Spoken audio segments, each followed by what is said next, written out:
Olá, estamos aqui de novo no Mulheres que Fazem, hoje para falar sobre reprodução assistida. E o que é um tema nesse momento agora, né, muito importante com a nova lei, e ninguém mais importante para falar sobre esse tema do que Silvana Chedi. Silvana, super bem-vinda. Muito obrigada. Obrigada por estar aqui. A Silvana é ginecologista e especializada em reprodução humana assistida. Obrigada, muito obrigada pelo convite, é um prazer estar aqui.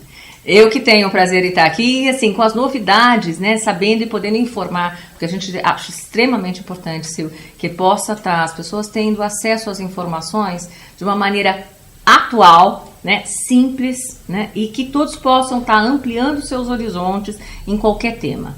Na questão da reprodução assistida, que é algo que está extremamente atual, né, pela nova lei, o que você traz para a gente de importante sobre a nova lei, especificamente sobre os itens que a gente tem que estar atento, alerta e que são novos?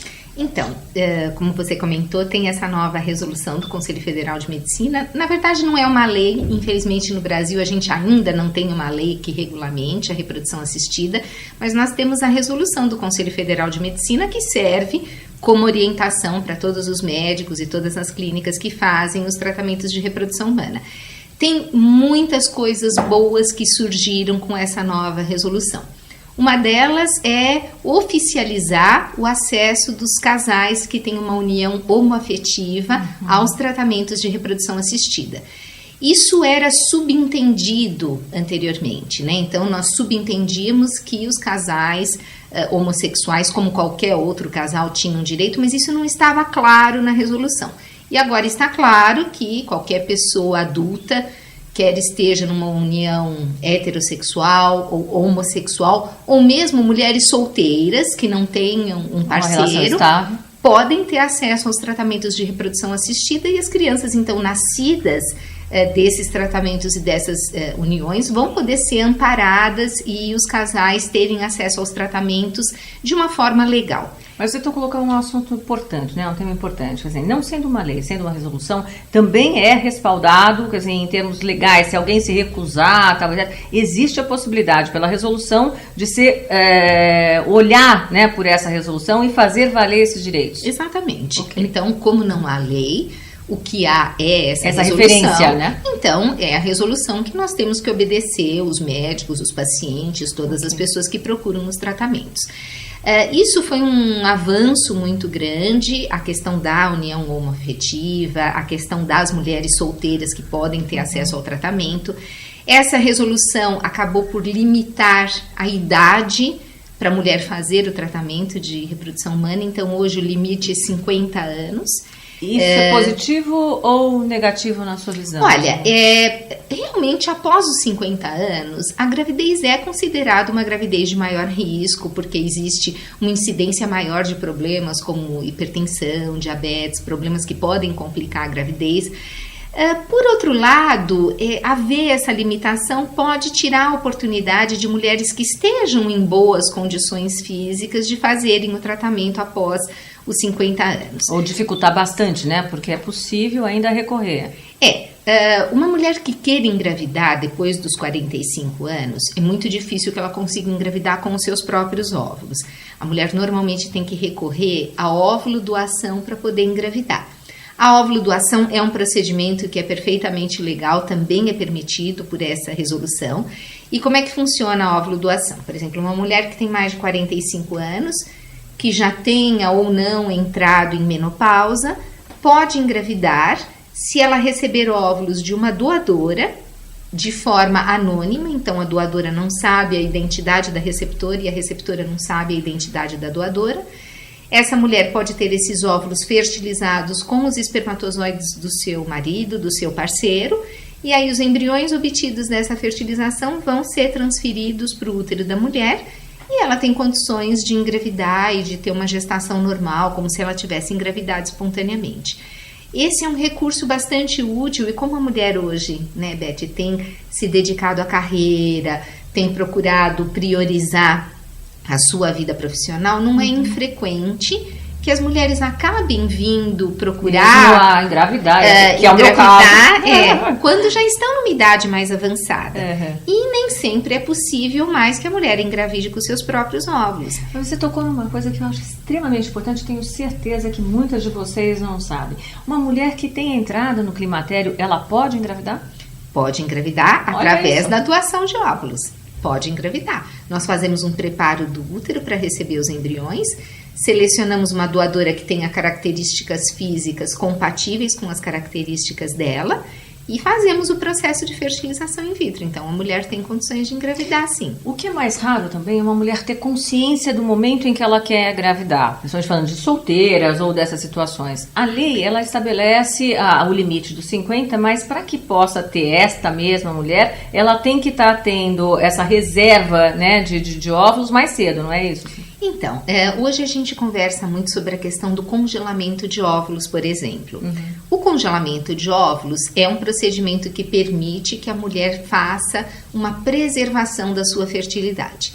Então, por exemplo, a mulher aos 30 e poucos anos, ela sabe que quer engravidar, mas naquele momento ou ela não encontrou ainda o parceiro, ou ela está envolvida na vida profissional, na carreira, e não sabe quando vai engravidar. Existe a possibilidade da mulher fazer a criopreservação, o congelamento dos seus óvulos.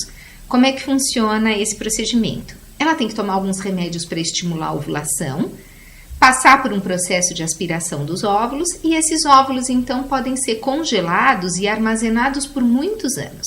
Então a mulher aos 30 pode congelar os seus óvulos e só vir a utilizar esses óvulos quando ela tiver 40 ou até mais. Então, é um procedimento que é muito interessante. E eu recebo muitas pacientes que vêm procurar esse recurso de congelamento de óvulos porque querem preservar a fertilidade. O grande problema é que as mulheres vêm para congelar quando elas já estão com uma idade muito avançada. A maioria das mulheres que vêm para congelar os óvulos já tem 38, 40, 42 anos. A gente ainda pode fazer o congelamento nessa fase, mas aí a produção não vai ser tão boa, a produção de óvulos dessa mulher não vai ser tão boa quanto seria se ela fizesse antes dos 35 anos. Antes dos 35. Então esse é um alerta para as mulheres que querem engravidar e que são jovens, que ainda não têm o seu parceiro. Ou até mesmo, vejam vocês, até mesmo você que não sabe se quer engravidar. Ou até que decidiu que não quer engravidar, mas está lá com seus 20 anos, né? Isso pode mudar. Fiquem alerta, porque isso pode mudar. E é bom pensar, até 35 anos, então, a qualidade do óvulo para como é que é o termo correto? Criopreservação ou congelamento, ou né? Congelamento. É fundamental que tenha esse limite, essa consciência. Exato. Que o óvulo mais qualificado, pode dizer assim? O óvulo de melhor qualidade. Porque quanto mais jovem, exatamente, quanto mais jovem a mulher, melhor a qualidade do óvulo. A mulher já nasce com o número de óvulos que ela vai ter a vida toda. É diferente do homem que produz espermatozoides novos a todo momento. Então, a vida reprodutiva do homem é uma vida reprodutiva muito mais longa do que a da mulher. A mulher tem aquele estoque de óvulos que ela vai amadurecendo a cada ciclo menstrual, só que com o passar do tempo esses óvulos vão envelhecendo, vão perdendo a qualidade até o momento em que a mulher entra em menopausa e para de produzir totalmente os óvulos. Só que antes dela entrar em menopausa, os óvulos já vão perdendo a qualidade.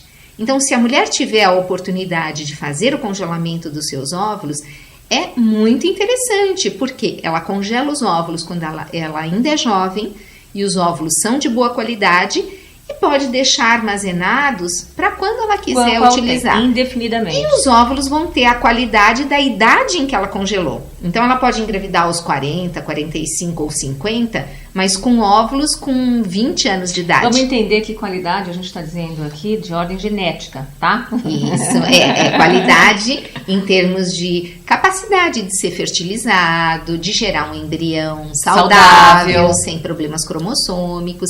Então, esse conceito, Beth, é muito interessante que a gente dissemine. Porque, exatamente, infelizmente, a maioria das mulheres, quando vem para fazer o congelamento, elas já não estão mais na fase ideal.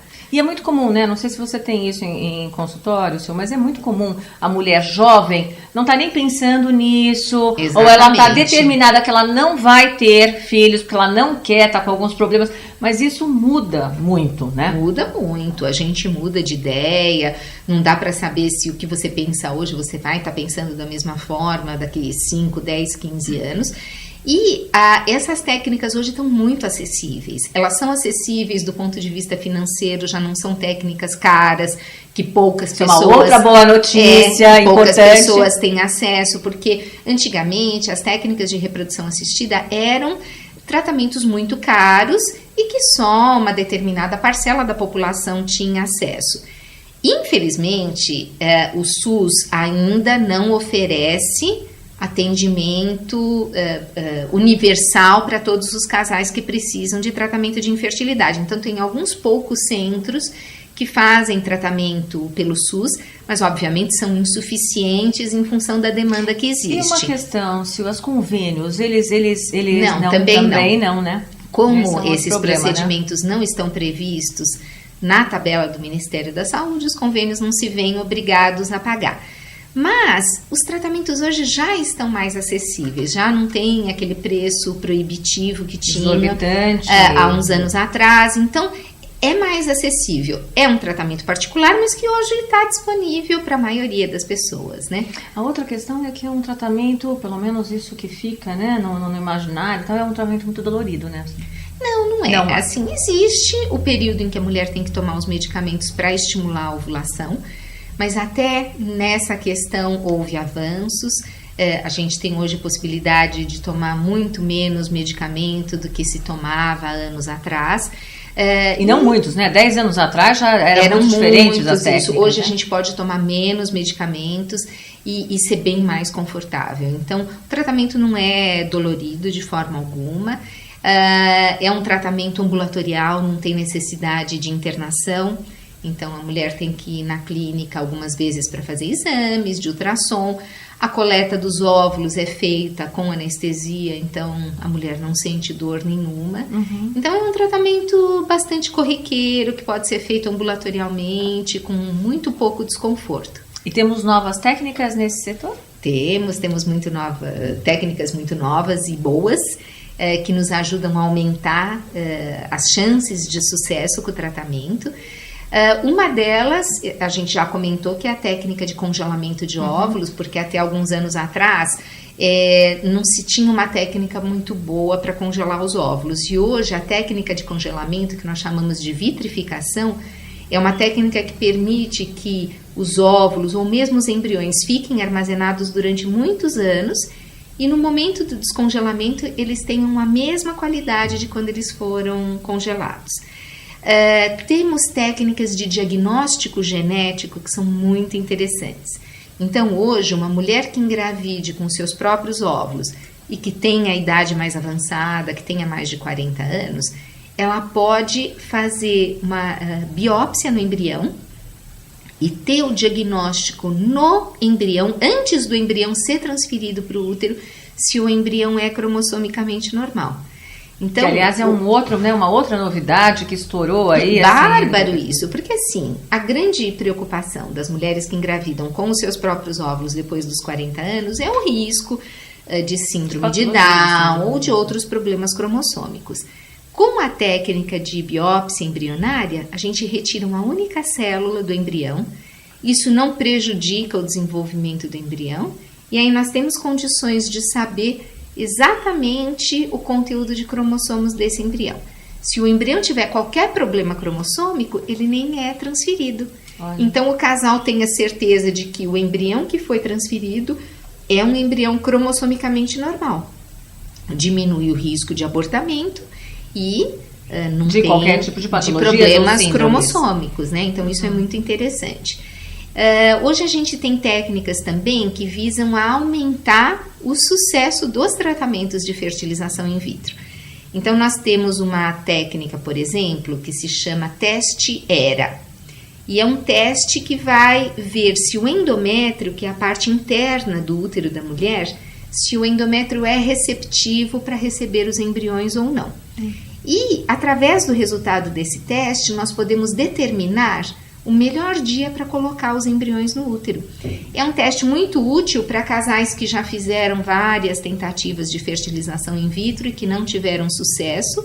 Através desse teste, nós podemos determinar a forma ideal de se fazer a transferência dos embriões de maneira a aumentar as chances de sucesso. Uma porcentagem muito maior de desenvolvimento da gestação. Exatamente. Poxa, e é um teste também muito simples, que é feito no consultório, indolor, e que nos dá muitas informações, né? Curiosos, né? Tem muito mais coisas para a gente estar falando. Não vá longe, toma seu cafezinho e já volte aqui que nós já voltamos com a Silvana. Até já.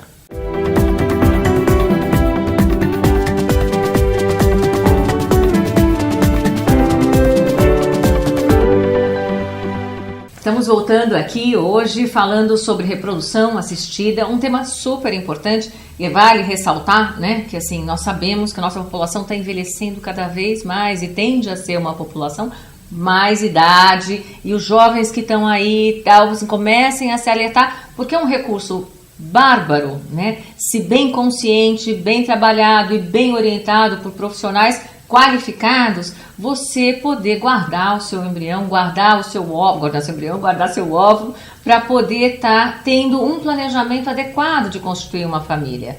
E além disso, né, Silvana, o que a gente tem também são situações que cada vez mais o mundo apresenta de síndromes, de doenças, né? E aonde você também teria um recurso, né? Como é que fica uma das coisas que nos preocupa bastante, né? E o aumento aí de soropositividade para HIV e tal. Existe possibilidade de estar sendo trabalhado aí também em reprodução assistida com risco menor? Sim, olha, a questão dos casais que são sorodiscordantes, quando um deles é portador do vírus HIV e o outro não.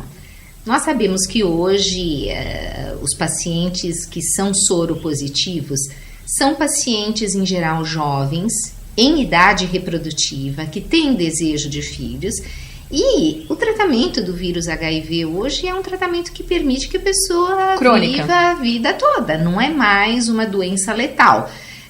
A AIDS hoje é considerada uma doença crônica que precisa ser tratada pela vida toda, mas acomete principalmente indivíduos jovens em idade reprodutiva. Essas pessoas querem ter filhos. E graças à nossa tecnologia de reprodução assistida, essas pessoas podem ter filhos sem que as crianças nasçam contaminadas com o vírus ou portadoras do vírus.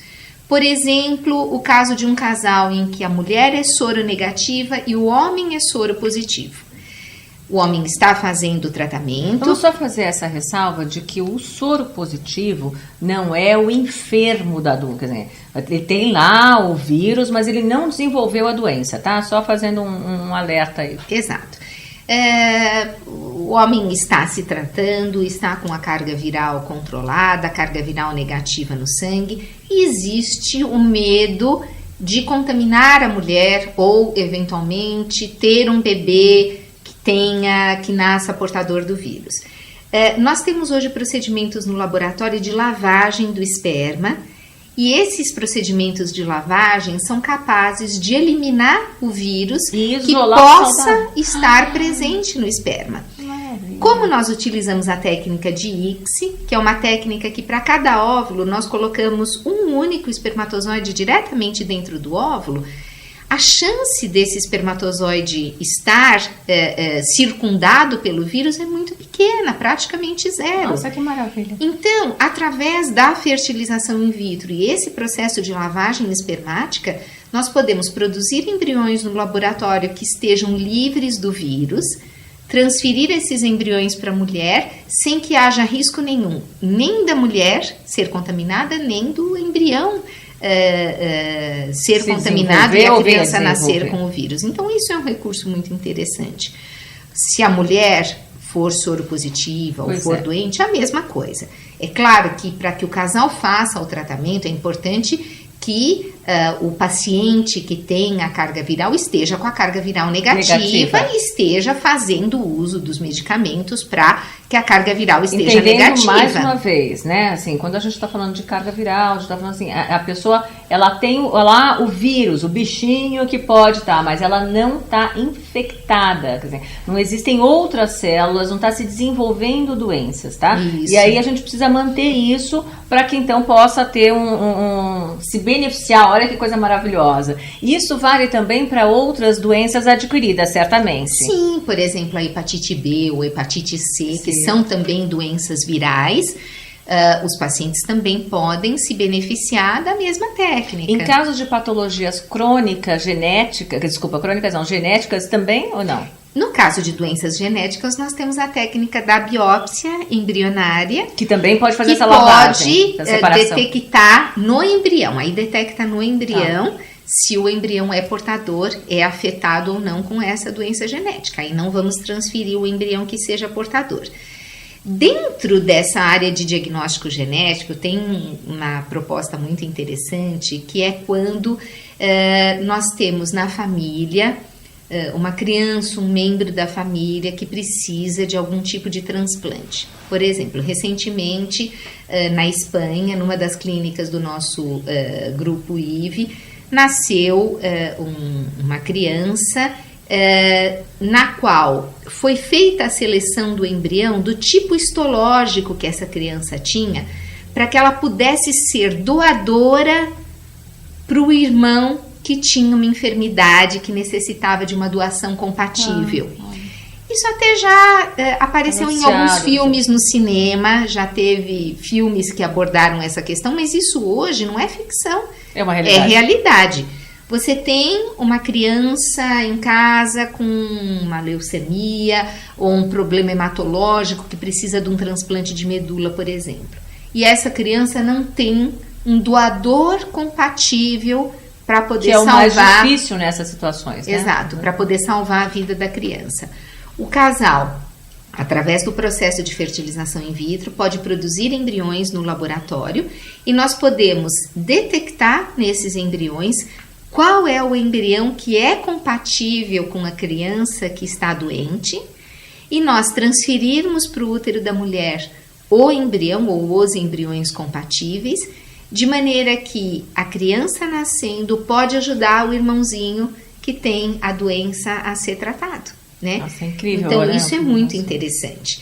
A pesquisa com células-tronco teve um avanço muito grande com a ajuda da medicina reprodutiva, porque os embriões são ricos em células-tronco e nós podemos estudar as células-tronco e os antígenos todos nos embriões.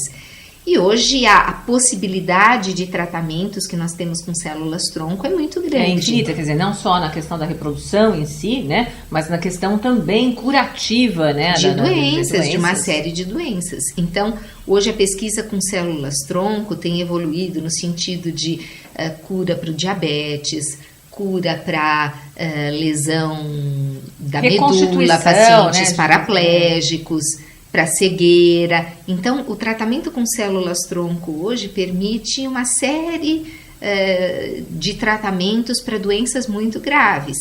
E a medicina reprodutiva, permitindo o estudo dos embriões no laboratório, ajuda nessa área de pesquisa com células-tronco. Porque é o outro braço, né? Não dá para ficar sem, os embriões são ricos em células-tronco também, e nesse sentido podem ajudar em questões de transplante de medula, como eu comentei, ou transplantes de outros órgãos, né? Infinitos. Isso a gente também vai falar um pouco, porque é riquíssima essa área, né? Também é maravilhosa, assim, a tecnologia e a medicina têm trazido benefícios que pouco, na verdade, eu acho que é muito importante, né, assim, colocar para todo mundo, porque assim, as pessoas não têm tanto acesso, mas os benefícios e os avanços da tecnologia associada à medicina, à ciência médica, estão extraordinários, né? Sim, e é o que eu comentei, graças a Deus, hoje a gente tem como oferecer essas técnicas de uma forma mais ampliada, e mais acessível, porque os custos estão acessíveis, então não é mais uma coisa do outro mundo, que só se fale em ambientes muito sofisticados, selecionados, não. Hoje, a maioria das famílias, a maioria dos casais podem ter acesso a todos esses recursos, né? Mesmo que seja fazendo um planejamento, mas aí é que tá, né, a delícia da história, né, se envolver mais. Isso me faz realmente tocar num assunto que eu acho extremamente importante, que é assim, o compromisso do casal em relação à gestação. Né? Porque até então, né, antes de toda a ciência poder trazer a questão da reprodução assistida, você tem casais que ou tem ou não tem, e normalmente tem acidentalmente. Ou seja, a educação, a vontade, o planejamento é algo que você é levado a acontecer. Né? No caso de uma reprodução assistida, não, né? Os dois têm que estar sempre muito juntos, não é uma verdade isso? Não, isso é uma coisa que... É um ganho em termos educacionais fantástico, sim, né? Isso faz com que a união do casal fique muito fortalecida, né? É um fato, você sente isso na sua clínica? Sim, o processo é um processo difícil, sem dúvida que gera muita ansiedade, muita expectativa. E é normal que o casal se sinta mesmo com essa expectativa, com essa ansiedade. Mas é muito importante que um possa ajudar o outro e tá junto, porque isso faz com que o processo seja mais fácil, né? Eu comentei no início da nossa conversa sobre a questão das mulheres sozinhas também, as mulheres solteiras. Que existe o tratamento para os casais, mas existe também a possibilidade das pessoas solteiras...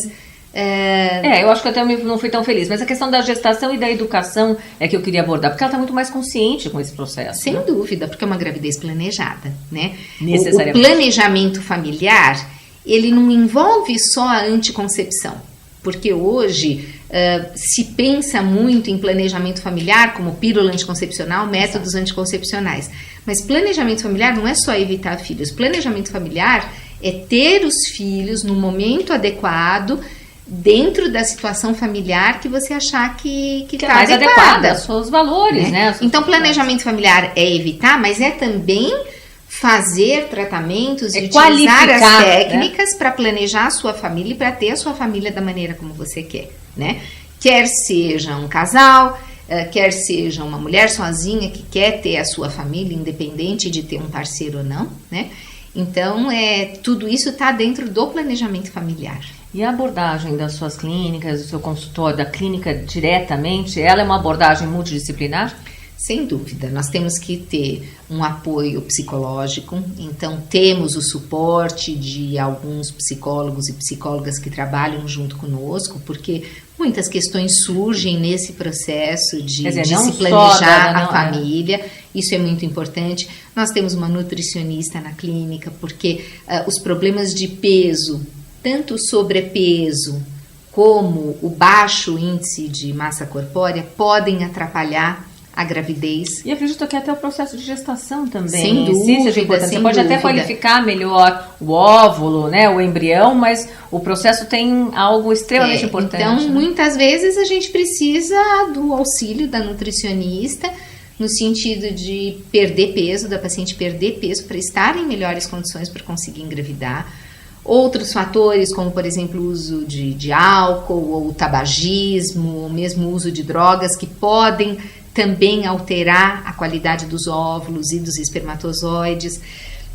Tem uma situação, por exemplo, as drogas que os jovens usam na academia, os anabolizantes para ganhar massa muscular. É outro tema atual. Isso é uma prática muito comum entre os jovens que frequentam as academias.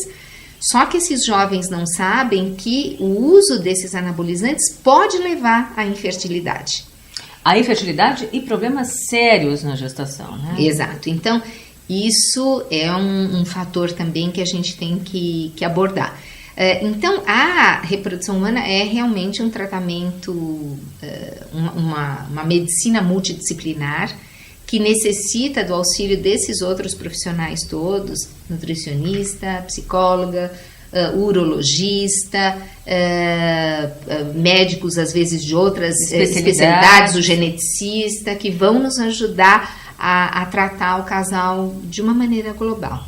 E por isso assistidos, porque de verdade ficam assistidos em todo o processo, né? No antes, no durante e no depois também? Como é que então, no depois, normalmente a paciente vai fazer o pré-natal, né? Com o seu médico, com o seu obstetra.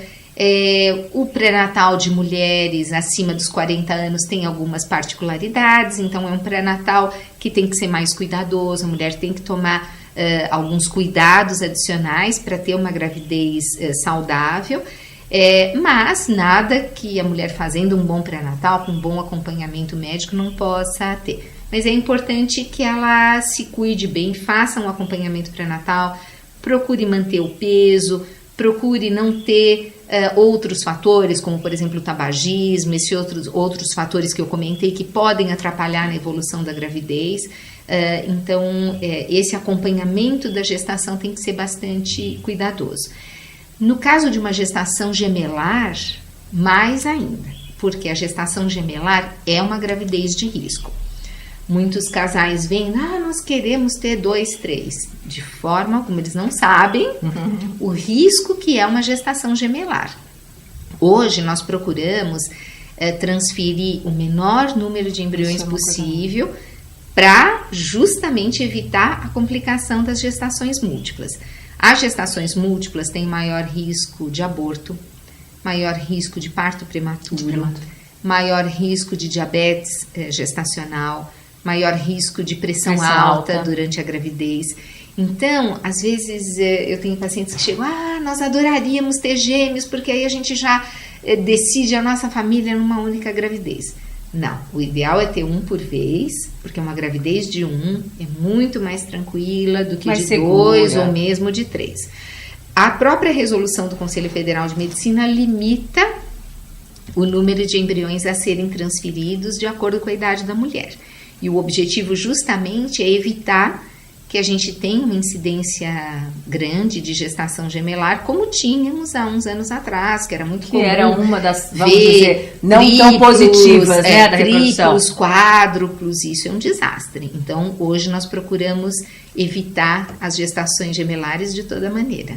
Tá aí, gente, são muitas as novidades. A gente poderia estar falando aqui muitas e muitas outras coisas, porque é um assunto importante, fundamental. Aliás, esse ano teve o falecimento, né, do percussor. Exatamente, o Bob Edwards.